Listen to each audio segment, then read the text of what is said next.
আমার প্রিয় নবম শ্রেণীর ছাত্রছাত্রীরা, তোমাদের তো থার্ড সেমেটিভ অর্থাৎ 2024 অ্যানুয়াল এক্সামিনেশন প্রায় কাছাকাছি চলে এসেছে। আমি তোমাদের ইতিহাসের সাজেশনটা একটু সুন্দরভাবে উপস্থাপন করেছি, যেটা তোমরা ফলো করলে বা এই সাজেশন যদি মুখস্থ করে সাজেশনের উত্তর সমস্ত তোমরা যদি তৈরি করে যাও, তাহলে আশা রাখি তোমাদের সমস্ত প্রশ্নের কমন পাবে, এর বাইরে প্রশ্ন হবে না। তোমরা জানো যে প্রথমেই তোমাদের এমসিকিউ প্রশ্ন আসবে। আমি প্রশ্নগুলো এমসিকিউ আকারে না দাঁড় করিয়ে আমি কিন্তু প্রশ্নের আকারে দাঁড় করিয়েছি। যদি তোমরা এর উত্তরগুলো করে যাও, তাহলে তো এমসিকিউগুলো তোমাদের কাছে খুবই সহজ হয়ে দাঁড়াবে। 1 নম্বর প্রশ্ন, শিল্প বিপ্লব কবে শুরু হয়? 1783 খ্রিস্টাব্দ, 1802 খ্রিস্টাব্দ, 1760 খ্রিস্টাব্দ, 1740 খ্রিস্টাব্দ। 2, ফ্লাইং শাটল কে আবিষ্কার করেন? 3, শ্যাডোয়ার ও সেডানের যুদ্ধ কবে হয়? 4, প্যানস্লাভ আন্দোলন কবে শুরু হয়েছিল? 5, রাশিয়ায় 1917 খ্রিস্টাব্দে রুশ বিপ্লবে নেতৃত্বদানকারী দলটির নাম কি? 6, সোভিয়েত পার্লামেন্টের নাম কি? 7, জেনেভা প্রোটোকল কবে হয়? 8, ভার্সাই সন্ধি কবে স্বাক্ষরিত হয়? 9, সর্বপ্রথম কে জার উপাধি গ্রহণ করেছিলেন? 10, ভার্সাই সন্ধির কটি ধারা রচিত হয়েছিল? 11, কত খ্রিস্টাব্দে জাতিপুঞ্জ প্রতিষ্ঠিত হয়? 12, কত খ্রিস্টাব্দে প্যারিস শান্তি সম্মেলন হয়েছিল? পুলিশ করিডোর কোথায় অবস্থিত ছিল? হিটলার কার সঙ্গে অনাক্রমণ চুক্তি স্বাক্ষর করেন? প্রথম বলকান যুদ্ধের সূচনা কত খ্রিস্টাব্দে হয়? সেফটি ল্যাম্প কে আবিষ্কার করেন? জাতিসংঘ বা লিগ অব নেশনসের মুখ্য অঙ্গ কটি? সম্মিলিত জাতিপুঞ্জের সাধারণ সভা বর্তমানে কটি সদস্য রাষ্ট্র নিয়ে গঠিত? আমি রাষ্ট্র উক্তিটি কে করেছিলেন? দ্য স্পিরিট অব লস গ্রন্থটি কে রচনা করেন? কোন যুদ্ধকে জাতিসমূহের যুদ্ধ বলা হয়? নেপোলিয়নের বিরুদ্ধে কোন দেশ পরমাণু নীতি নিয়েছিল? অ্যামিয়ান্সের সন্ধি কত খ্রিস্টাব্দে স্বাক্ষরিত হয়? ইউরোপের রুগ্ন মানুষ কাকে বলা হয়? কার্বোনারি কি বা গ্যারিবল্ডির অনুগামীরা কী নামে পরিচিত? কার্লমার্ক্সের বিখ্যাত গ্রন্থের নাম কি? অন্ধকারাচ্ছন্ন মহাদেশ কোন দেশকে বলা হয়? প্রথম বিশ্বযুদ্ধ সূচনাতে কোন দেশটি যুদ্ধে যোগদান করেনি? ভাইমার প্রজাতন্ত্র কবে প্রতিষ্ঠিত হয়? জেনারেল ফ্রাঙ্কো কে ছিলেন?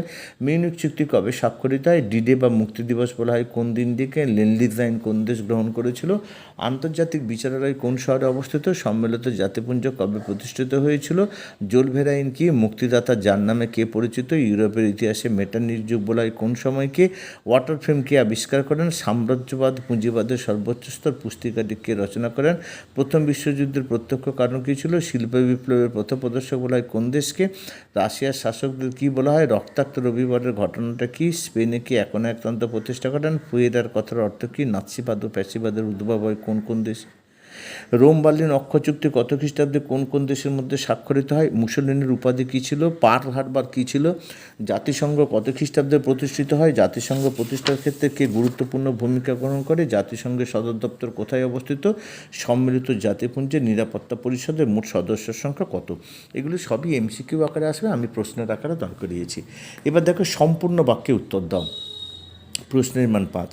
1, জুলাই বিপ্লব ও ফেব্রুয়ারি বিপ্লব কোন দেশে সংগঠিত হয়েছিল? রক্ত ও লৌহনীতির প্রবর্তন কে করেন? কোন সন্ধির দ্বারা প্রথম বিশ্বযুদ্ধের অবসান ঘটে? 4, হিটলারের আত্মজীবনীর নাম কি? 5, দ্বিতীয় বিশ্বযুদ্ধের সময় আমেরিকার রাষ্ট্রপতি কে ছিলেন?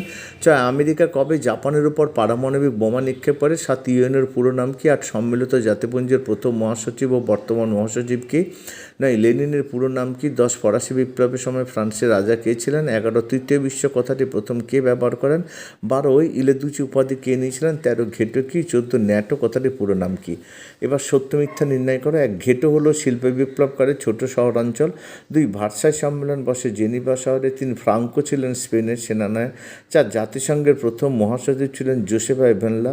5, শিল্পের বিপ্লবের ফলে আর্থিক বৈষম্য দূর হয়েছিল। 6, সুয়েজ খাল আরব সাগর ও লোহিত সাগরকে যুক্ত করেছে। 7, হিটলার হিডেনবার্গ তত্ত্বকে গভীরভাবে বিশ্বাসী ছিলেন। 9, 8 হচ্ছে উড্ডো উইলসনকে জাতিসংঘের জনক হিসেবে মনে করা হয়।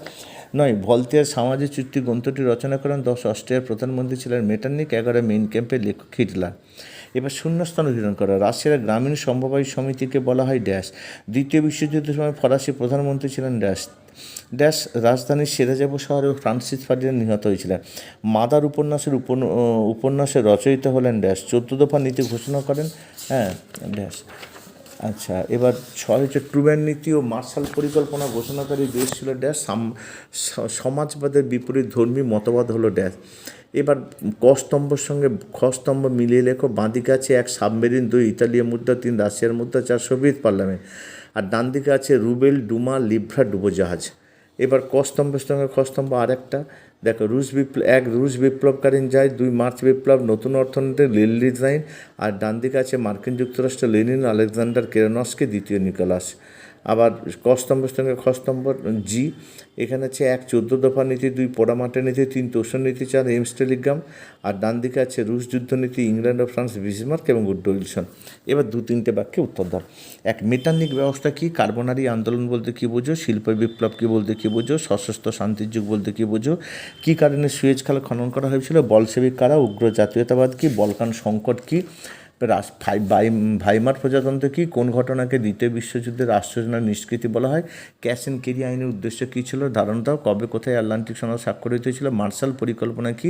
জাতিসংঘের 2টি প্রধান উদ্দেশ্য উল্লেখ করো। সম্মিলিত জাতিসংঘের নিরাপত্তা পরিষদের স্থায়ী সদস্য কটি? কী কী? অস্থায়ী সদস্য সংখ্যা কটি? কারখানা প্রথা বলতে কী বোঝো? রুশীকরণ নীতি বলতে কী বোঝো? এপ্রিল থিসিস বলতে কী বোঝো? মহানন্দার অবসান কীভাবে ঘটে? নাৎসি সংগঠনের পরিচয় দাও। অপারেশন বারবারোসা বলতে কী বোঝো? রাশিয়ার পরামাটের নীতি বলতে কী বোঝো? পার্ল হারবারের ঘটনা কি? কীভাবে লিগ অব নেশনসের আত্মপ্রকাশ ঘটে? রাষ্ট্রসংঘ প্রতিষ্ঠায় আটলান্টিক সনদের ভূমিকা কী ছিল? করভি কি? ব্যারি কমিউন গঠনের উদ্দেশ্য কী ছিল? ওয়াটারলু যুদ্ধ কবে কাদের মধ্যে হয়েছিল? যে গুরুত্ব কী? নীল নদের যুদ্ধ কবে কাদের মধ্যে হয়েছিল? জাতি রাষ্ট্র বলতে কী বোঝায়? উষ্ণ জলনীতি কি?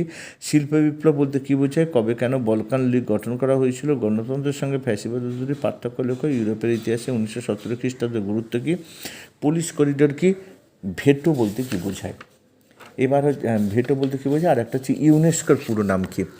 এবার হচ্ছে প্রতিটা প্রশ্নের মান হচ্ছে 4। ভিয়েনা সম্মেলনের লক্ষ্য বা উদ্দেশ্য কী ছিল? ইটালির ঐক্যান্দোলনের ম্যাসিনের ভূমিকা, প্রথম বিশ্বযুদ্ধে প্রত্যক্ষ বর্গায়ন বা সারাজাভা হত্যাকাণ্ড, পার্ল হারবারের ঘটনা কী? লেনিনের এপ্রিল থিসিসের মূল বক্তব্য কী? রোম বার্লিন টোকিও অক্ষশক্তি জোট গঠনের প্রেক্ষাপট কী ছিল? ফরাসি বিপ্লবে গুজবের প্রভাব কী ছিল? 1789 খ্রিস্টাব্দে ফরাসি বিপ্লবের নারীদের ভূমিকা সম্পর্কে লেখো। টিকা লেখো। মহাদেশীয় অপরাধ, নেপোলিয়নের রাশিয়া বা মস্কো অভিযানের বিবরণ দাও। জুলাই বিপ্লবের গুরুত্ব লেখো। ইংল্যান্ডে কেন প্রথম শিল্প বিপ্লব হয়েছিল? প্রথম বিশ্বযুদ্ধে যে কোনো 4টি কারণ লেখো। 1929 খ্রিস্টাব্দে আর্থিক মহামন্দার কারণগুলো কী ছিল? টিকা লেখো। মিউনিখ চুক্তি হচ্ছে, আর পরটা হচ্ছে উড্রো উইলসন ও 14 দফা নীতির বর্ণনা। এবার প্রতিটা প্রশ্নের মান 8। ব্যাখ্যামূলক প্রশ্ন। 1, দ্বিতীয় বিশ্বযুদ্ধের কারণগুলি কী ছিল? বিশ্ব ইতিহাসে দ্বিতীয় বিশ্বযুদ্ধের প্রভাব বা ফলাফল আলোচনা করো। 2, ফ্যাসিবাদ তথা মুসলিনের উত্থানের কারণ ও তার ক্ষমতা লাভ সম্পর্কে লেখো। 3, জার্মানিতে নাৎসিবাদী শক্তির উত্থান কারণ আলোচনা করো। যদি ভিডিওটি ভালো লাগে অবশ্যই তোমরা বন্ধুদের শেয়ার করো, তাদেরও জানতে সাহায্য করবে। আর যারা আমার চ্যানেলে নতুন তারা অবশ্যই চ্যানেলটিকে সাবস্ক্রাইব করে পাশে থাকা বেল আইকনটিকে বাজিয়ে সকল নোটিফিকেশন অন করে রাখবে, যাতে এই ধরনের ভিডিও তোমরা প্রথম পেয়ে যাও। আজ এই পর্যন্ত, আবার দেখা হবে পরবর্তী ভিডিওতে।